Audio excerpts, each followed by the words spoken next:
അല്ല, ആരോഗ്യ വകുപ്പുമായി ബന്ധപ്പെട്ട് വന്നിരിക്കുന്ന പ്രശ്നം സംബന്ധിച്ചാണ് ചോദിച്ചത്. നമുക്ക് എല്ലാവർക്കും അറിയാവുന്ന പോലെ കുറച്ച് കാലമായിട്ട് ഞങ്ങളൊക്കെ നിരന്തരം ഉന്നയിച്ചുകൊണ്ടിരിക്കുന്ന പ്രശ്നമാണ്. ഇപ്പോൾ തിരുവനന്തപുരം മെഡിക്കൽ കോളേജിലെ ഡിപ്പാർട്ട്മെൻറ്റ് ഹെഡ് തന്നെ ഡോക്ടർ ആരിഫ് തന്നെ രംഗത്ത് വന്ന് ചർച്ച ആയിരിക്കുന്നത്. ഇത് കുറച്ചു കാലമായിട്ട് ഇപ്പോൾ യാദൃച്ഛിക സംഭവമല്ലല്ലോ. കോഴിക്കോട് മെഡിക്കൽ കോളേജിനെ സംബന്ധിച്ച് ആ തീപിടുത്തം ഉണ്ടായപ്പോൾ വലിയ തോതിൽ ചർച്ച വന്നതാണ്. ഒരു ഫയർ സ്റ്റേഷൻ്റെ കാര്യം പോലും തീരുമാനിക്കാതെ ഫയൽ ഇതേ രീതിയിൽ കിടക്കുന്നത് അന്ന് ചർച്ചയായതാണ്. അതേപോലെ തന്നെ അവിടുത്തെ ശസ്ത്രക്രിയ ഉപകരണങ്ങളുടെ കുറവ്, മരുന്നിൻ്റെ കുറവ്, അതുപോലുള്ള കാര്യങ്ങളൊക്കെ വലിയ ചർച്ച നടന്നതാണ്. പല സംഭവങ്ങളുണ്ടായതാണ്, പ്രക്ഷോഭങ്ങൾ നടന്നതാണ്. ഞങ്ങൾ അത് ജനപ്രതിനിധികൾ ബാക്കിയുള്ളവരൊക്കെ നിയമസഭയിലും പുറത്തും ഒക്കെ നിരന്തരം ഉന്നയിച്ചുകൊണ്ടിരിക്കുകയാണ്. ഗവൺമെൻറ് ആശുപത്രികളുടെ സ്ഥിതി പൊതുവിൽ മഞ്ചേരി ആശുപത്രി പറയണ്ടല്ലോ. ഇത്ര ഡെലിവറിയും അതുപോലെ തന്നെ ബാക്കി കാര്യങ്ങളൊക്കെ നടക്കുന്ന ഒരു സ്ഥലത്തുള്ള സൗകര്യക്കുറവ് വാർത്താമാധ്യമങ്ങളൊക്കെ നിരന്തരം എഴുതിക്കൊണ്ടിരിക്കുക. പൊതു ആരോഗ്യ സ്ഥാപനങ്ങൾ, അത് ജനറൽ ആശുപത്രികളാവട്ടെ മെഡിക്കൽ കോളേജുകളാവട്ടെ, ഏതായാലും വളരെ ശോചനീയമായ അവസ്ഥയിലാണ് ഇന്നുള്ളത്. പ്രശ്നം എന്താണെന്ന് എല്ലാവർക്കും അറിയാം. ഫണ്ട് കൊടുക്കുന്നില്ല, ഒന്നിനും ഫണ്ട് കൊടുക്കാത്ത അവസ്ഥയാണ്. ഏതിപ്പോൾ ആരോഗ്യ വകുപ്പിൻ്റെ കാര്യം മാത്രമാണ് ഇപ്പം നമ്മൾ പറയുന്നത്. ഓരോ വകുപ്പ് എടുത്ത് നോക്കുകയാണെങ്കിലും ശരി, ഫണ്ട് കൊടുക്കാതെ മുഴുവൻ മരവിച്ച സ്ഥിതിയാണ്. എണ്ണി പറയുകയാണെന്നുണ്ടെങ്കിൽ പലതും റോഡ്, നെല്ല് കർഷകർ, അങ്ങനെ അങ്ങ് പറയാം. ഞാനത് പറയുന്നില്ല, അത് നിയമസഭയിൽ പറയാം. പക്ഷേ ഇപ്പോൾ അത് ഈ പ്രശ്നം ഉന്നയിക്കുന്നതുകൊണ്ട് ആരോഗ്യരംഗത്തെ മാത്രം പരിമിതപ്പെടുത്തുകയാണ്. ഫണ്ട് കൊടുക്കുന്നില്ല ഒന്നിനും. അല്ല, ഇലക്ഷനോ മറ്റോ വരുമ്പോൾ ഒരു കിറ്റ് കൊടുത്ത് രക്ഷപ്പെട്ടാൽ പോരല്ലോ. ആളുകൾക്ക് അതാത് കാലത്ത് പഞ്ചായത്തിന് കൊടുക്കൂല, മുനിസിപ്പാലിറ്റിക്ക് കൊടുക്കൂല, ഒന്നിനും കൊടുക്കൂല. ഇത്ര പ്രവർത്തനം നിലച്ച ഒരു കാലഘട്ടം ഉണ്ടായിട്ടില്ല. ഇതിൻ്റെയൊക്കെ ഒരു പ്രതികരണം തന്നെയാണ് നിലമ്പൂരിൽ കണ്ടത്. വനമേഖലയിൽ നമുക്കറിയാം ഇപ്പോൾ ഉള്ള പ്രശ്നം. അതൊക്കെ ഫണ്ടിൻ്റെ അപര്യാപ്തത തന്നെയാണ്. വകുപ്പിൻ്റെ കഴിവുറകൾ വന മേഖലയുമായി ഒരുപാട് ചർച്ച ചെയ്യുന്നുണ്ടെങ്കിലും ശരി, അത്യാവശ്യത്തിന് ഫണ്ടുമില്ല. ആരോഗ്യരംഗത്തെ ഏറ്റവും വലിയ പ്രശ്നം ഫണ്ടില്ലാത്തതാണ്. അപ്പോൾ അത്യാവശ്യ ഉപകരണങ്ങൾ, അതും രോഗി കിടന്ന് വേദന കൊണ്ട് കുളയുമ്പോൾ, അതുപോലെ തന്നെ ശ്വാസം കിട്ടാതെ വിഷമിക്കുമ്പോൾ, അതുപോലെ അടിയന്തരമായി ശസ്ത്രക്രിയ വേണ്ടി വരുന്ന ഘട്ടങ്ങൾ ഓരോ രോഗത്തിനും ഓരോ രീതിയിലാണ്, നമുക്കറിയാലോ. ആ സമയത്തുള്ള പ്രശ്നങ്ങൾ കണ്ട് കെട്ടാണ്. ഗവൺമെൻറ് ഡോക്ടറാണ്, ഡിപ്പാർട്ട്മെൻറ്റ് ഹെഡാണ് എന്നുള്ള ഒന്നും നോക്കാതെ ഇനി നോക്കി എന്നിട്ട് കാര്യമില്ല പറയുന്നേ എന്നുള്ള ഒരു മൂഡിൽ തിരുവനന്തപുരം മെഡിക്കൽ കോളേജിലെ ഡോക്ടർ ആരിഫ് അത് പുറത്തു പറഞ്ഞത്. ഇത് വലിയ ഒരു ഐ ഓപ്പണറാണ്, കണ്ണു തുറപ്പിക്കേണ്ടതാണ് കേരളത്തിൻ്റെ. എത്ര ശോചനീയമായ അവസ്ഥയിലാണ് സർക്കാരിൻ്റെ ഓരോ ഡിപ്പാർട്ട്മെൻറ്റും. ഇപ്പോൾ ഇവിടെ നമ്മൾ വനമേഖലയിൽ ആളുകളെ പുലി പിടിക്കുമ്പോൾ അത് ചർച്ച ചെയ്യും. അതുപോലെ തന്നെ ഓരോ പ്രശ്നങ്ങൾ വരുമ്പോൾ, കുട്ടനാട്ടിൽ നെല്ല് കിടന്ന് മുളക്കുമ്പോൾ അത് ചർച്ച ചെയ്യും. ഇപ്പോൾ ഈ പ്രശ്നം ഉണ്ടായപ്പോൾ ഇത് ചർച്ച ചെയ്യും. ഇങ്ങനെ പോയിട്ട് കാര്യമില്ല. ഗവൺമെൻറ്റിൻ്റെ പ്രവർത്തനം ജനങ്ങൾക്ക് ഒട്ടും ആശ്വാസം നൽകുന്നില്ല. എല്ലാ മേഖലകളും ഫണ്ടിൻ്റെ അപര്യാപ്തത മൂലം മരവിച്ച് കിടക്കുകയാണ്. പഞ്ചായത്ത് ഇലക്ഷൻ വരികയാണ്. പഞ്ചായത്തിന് ബോർഡിനെ തിരഞ്ഞെടുത്തിട്ട് എന്താ കാര്യം? ഈ ഗവൺമെൻറ്റാണ് ഭരിക്കുന്നത് എന്നുണ്ടെങ്കിൽ പഞ്ചായത്ത് ബോർഡുകളും മുനിസിപ്പൽ കോർപ്പറേഷനും ഒക്കെ അധികാരത്തിൽ വന്നിട്ട് എന്താ കാര്യം? വലിയ പദവിയും പറഞ്ഞിരിക്കുക എന്നല്ലാതെ അവരെ കയ്യിലൊന്നിനും ഫണ്ടില്ല. തെരുവ് നായ്ക്കളെ നിയന്ത്രിക്കാൻ പോലും ഒരു കാര്യത്തിനും ഫണ്ടില്ല.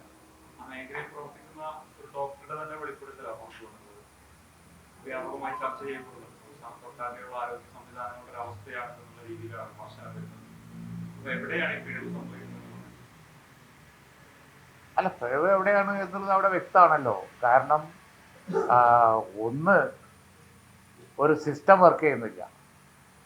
സിസ്റ്റം ഒരു ചെറിയ സാധനം വാങ്ങണം എന്നുണ്ടെങ്കിൽ ഒരു ഫയല് അതിൻ്റെ സഞ്ചാരം തുടങ്ങുക, എന്നിട്ട് അത് പോയി വരാൻ ഇപ്പോൾ ഈ പറഞ്ഞതുപോലെ നമ്മൾ പിന്നെ ഉപഗ്രഹങ്ങളിലേക്ക് വിക്ഷേപിച്ച് അവിടെ പോയി വരുന്നതിനേക്കാളും പ്രയാസമാണ്.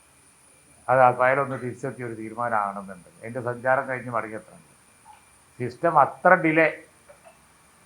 ഉമ്മൻചാണ്ടിയൊക്കെ ജനങ്ങളെ കണ്ടിരുന്നതും അതുപോലെ തന്നെ അതിവേഗം ബഹുദൂരം എന്ന മുദ്രാവാക്യം നിരന്തരം പറഞ്ഞുകൊണ്ടിരുന്നതും ഇതുകൊണ്ടാണ്.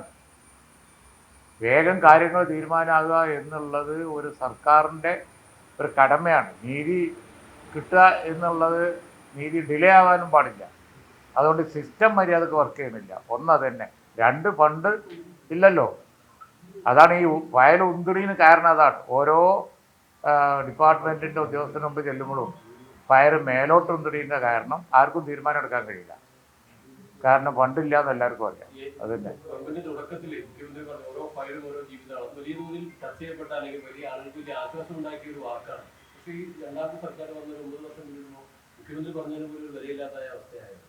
അത് ഓരോ ഫയലും ഓരോ ജീവനാണ് എന്ന് ജനറലായിട്ട് ഒരു ഉദാഹരണ സഹിത ഒരു ആലങ്കാരികമായി ഒരു പദപ്രയോഗം എന്നുള്ളവർക്ക് പറഞ്ഞതാണ്.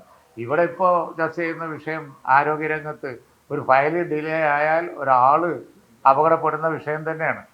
നേരിട്ട് ജീവിക്കുന്ന ഉദാഹരണമാണ്. അന്ന് മുഖ്യമന്ത്രി പറഞ്ഞത് ശരിയാണ് എന്നും അതിന് ഈ ഗവൺമെൻറ്റിൻ്റെ കാലത്ത് പരിഹാരമില്ല എന്നുള്ളതിൻ്റെ തെളിവാണ്. ആരോഗ്യരംഗത്താണ് ഫയൽ ഡിലേ ആകുന്നതുകൊണ്ട് അത്യാവശ്യ അടിയന്തര പ്രശ്നം വന്നത് ആ ഡിപ്പാർട്ട്മെൻറ്റ് തന്നെ ഇപ്പോൾ തുറന്നു പറയുന്നത്.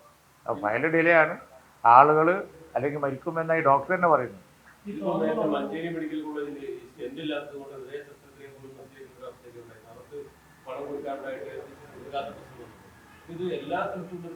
എല്ലാ സ്ഥലത്തുള്ളതാണ്.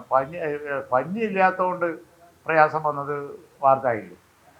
പിന്നെന്ത്, അതിൽ അത്യാവശ്യമായ വേദന സംസാരം ഇല്ലാത്തതുകൊണ്ട് കുട്ടികൾ വിഷമിക്കുന്നത് ചർച്ചയായില്ല.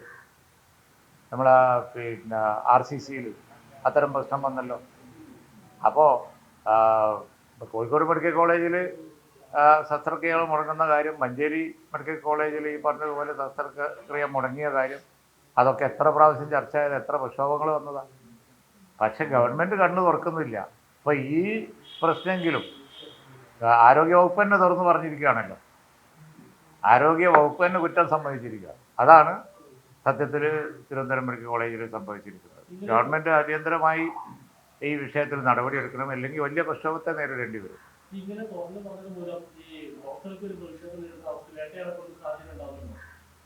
അതുകൊണ്ട് കാര്യമില്ലല്ലോ. ജനങ്ങളെ മൊത്തം വേട്ടയാടുന്നതിന് തുല്യമാവില്ല അത്. കാരണം ഇത്രയും ഗൗരവമുള്ള ജനങ്ങളുടെ ഒരു പ്രശ്നം ഒരു ഡോക്ടർ തുറന്നു പറഞ്ഞതിന് ഡോക്ടർ വല്ല നടപടിയെടുത്താൽ ജനങ്ങളെ വേട്ടയാടുന്നതിന് തുല്യമാണ്.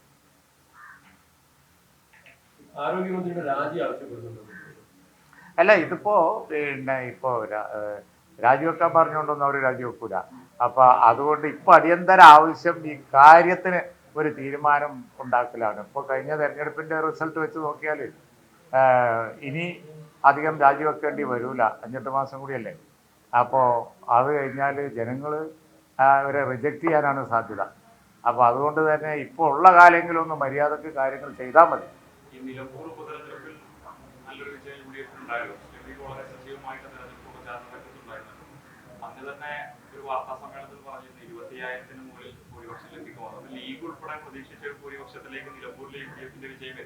ഞങ്ങൾ തെരഞ്ഞെടുപ്പ് പ്രചരണം കഴിഞ്ഞപ്പോൾ കൃത്യമായിട്ട് പറഞ്ഞിരുന്നു ഭൂരിപക്ഷം എത്ര കിട്ടുക. അത് കിട്ടിയിട്ടുണ്ട്.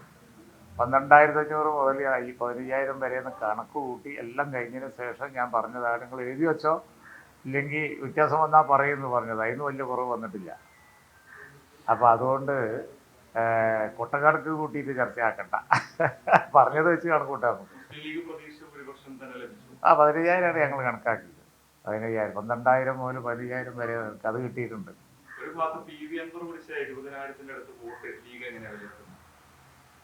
ഞങ്ങളതിനെ വിലയിരുത്തിയിട്ടുണ്ട്. ഞങ്ങളതിനെ വിലയിരുത്തുന്നത് എന്ത് എതിർപ്പുണ്ടായാലും UDF ജയിക്കുന്ന അന്തരീക്ഷമാണ് കേരളത്തിൽ നിന്നാണ് ഞങ്ങൾ വിലയിരുത്തിയത്.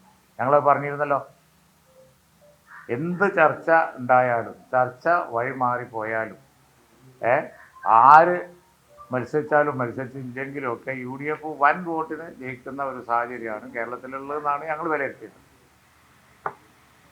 പഞ്ചായത്ത് തെരഞ്ഞെടുപ്പ് വരുന്നുണ്ടല്ലോ, സ്വാഭാവികമായിട്ട് അവിടെ ലീഗിന്റെ ഉൾപ്പെടെ ശക്തി കേന്ദ്രങ്ങളിൽ അൻവർ വോട്ട് പിടിച്ചിരുന്നത് അദ്ദേഹത്തിന്റെ അവകാശവാദം. ഈ പഞ്ചായത്ത് തെരഞ്ഞെടുപ്പിൽ അൻവറും കൂടെ ഉണ്ടെങ്കിൽ നന്നാവും എന്നൊരു അഭിപ്രായം ഉണ്ടോ? പഞ്ചായത്ത് തിരഞ്ഞെടുപ്പ് വരട്ടെ, അപ്പം നമുക്ക് ആലോചിക്കാം. ഇപ്പോൾ കഴിഞ്ഞ തെരഞ്ഞെടുപ്പിനെ പറ്റി അങ്ങ് ചൂടാറുന്നല്ലേ ഉള്ളൂ. അതുകൊണ്ട് ആ വിഷയം ഒക്കെ ഇനി പിന്നെ തെരഞ്ഞെടുപ്പ് വരുന്ന ഘട്ടം വരുന്നല്ലേ ഉള്ളൂ. അപ്പം നമുക്ക് ആലോചിക്കാം.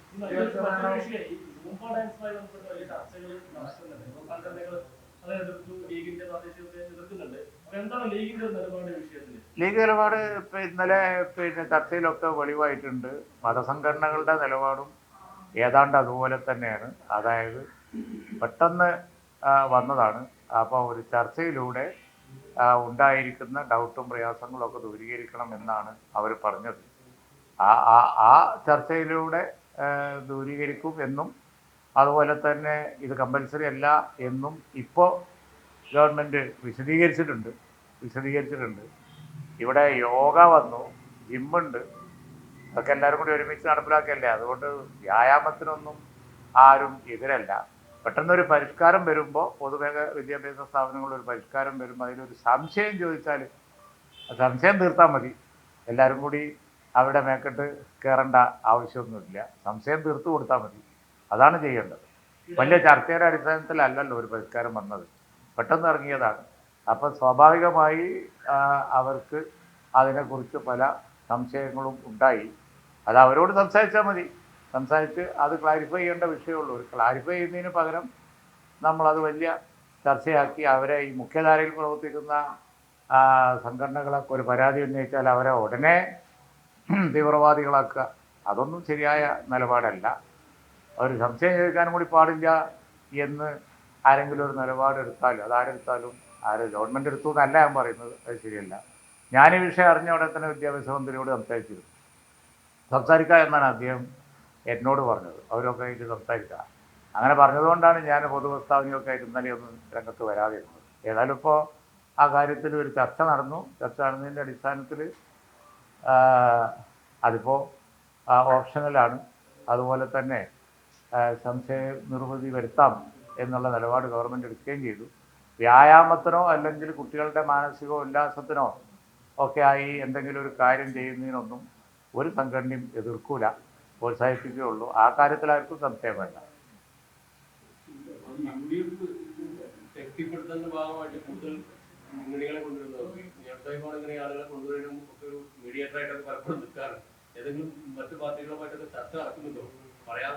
ഈ ഘട്ടത്തിൽ പാർട്ടി അടിസ്ഥാനത്തിലൊന്നും ചർച്ച ആരോടും നടക്കുന്നില്ല. UDF ബലപ്പെടുത്താനും അതുപോലെ തന്നെ UDFൻ്റെ ശക്തി വർദ്ധിപ്പിക്കാനുമായ കാര്യങ്ങൾ എന്തെങ്കിലും ഉണ്ടെങ്കിൽ അതൊക്കെ ചെയ്യണം എന്നുള്ള അടിസ്ഥാനത്തിൽ UDFൽ ചർച്ച നടക്കുന്നുണ്ട്. അതാണ് പ്രതിപക്ഷ നേതാവ് പറഞ്ഞത്. അത് ജനറലായിട്ടൊരു ഡിസ്കഷൻ ഉണ്ട്. കാരണം UDFലാണ് ആളുകൾക്ക് ഇനി പ്രതീക്ഷ. അതുകൊണ്ട് അതിൻ്റെ അടിത്തറ ബലപ്പെടുത്തണം എന്ന ഒരു ചർച്ച നടക്കുന്നുണ്ട്. അതാണ് പ്രതിപക്ഷ നേതാവ് പറഞ്ഞത്.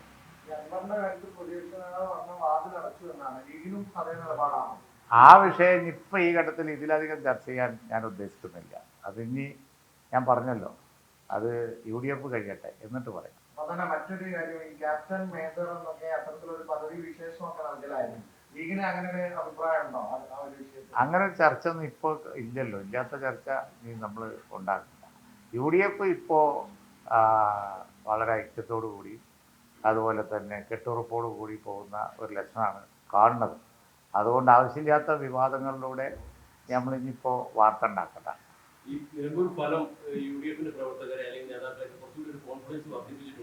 കോൺഫിഡൻസും വർദ്ധിപ്പിച്ചിട്ടുണ്ട്.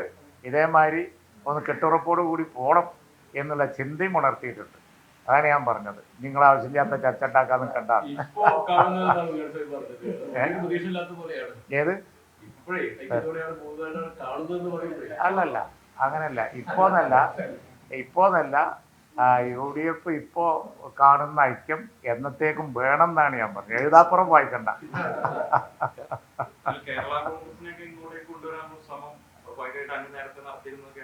അത് ഞാൻ നേരത്തെ പറഞ്ഞിട്ടുണ്ട്. രണ്ടു കൂട്ടരും തീരുമാനിക്കുമ്പോഴല്ലേ അതുണ്ടാവുള്ളൂ. അല്ലെങ്കിൽ അറക്കരെ BJP കെട്ടാൻ അർഹമ്മതം. അതുകൊണ്ട് കാര്യമില്ലല്ലോ. അത് ആ പാർട്ടി കൂടി തീരുമാനിക്കുമ്പോഴേ അതുണ്ടാവുള്ളൂ.